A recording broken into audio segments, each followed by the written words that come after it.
Hi, I'm Chef Carol, and I love a good chocolate chip cookie. Recently, I was looking through the New York Times cooking section and I saw a recipe for a skillet chocolate chip cookie. I actually made this large cookie for my sister for her birthday. I love the taste of it so much that I decided to use my own ingredients to make a ketogenic cookie. So what I'm going to be doing is using 8 tablespoons of unsalted butter at room temperature, a half a cup of Swerve brown 0-calorie sweetener, which is keto friendly. I'm also going to use a third of a cup of Anthony's allulose sweetener. I have a large egg. I'm going to use 1 tablespoon of vanilla extract. I'm going to have 192 grams of almond flour, or 1.5 cups. I have 3/4 of a teaspoon of baking soda. I'm using 1/4 teaspoon of kosher salt, and I have a cup of 0 sugar chocolate chips.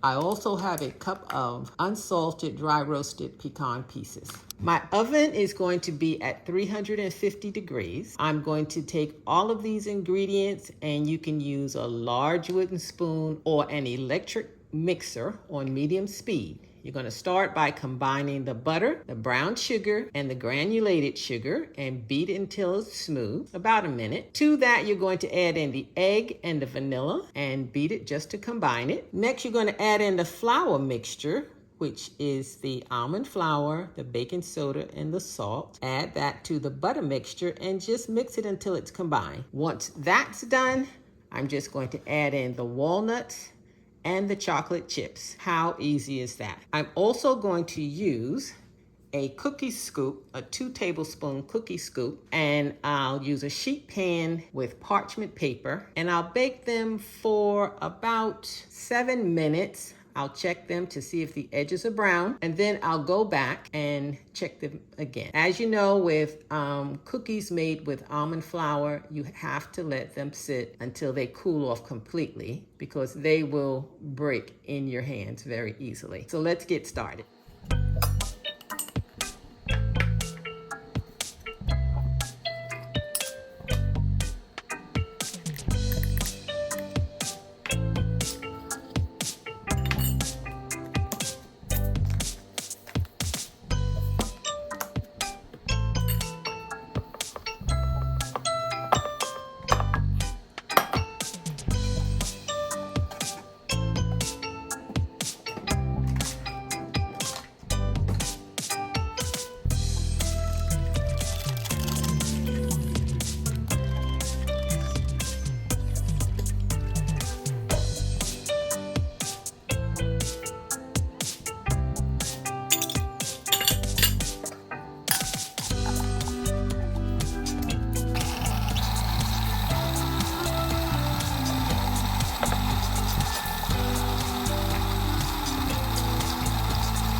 are now finished. They have baked for approximately 8 minutes.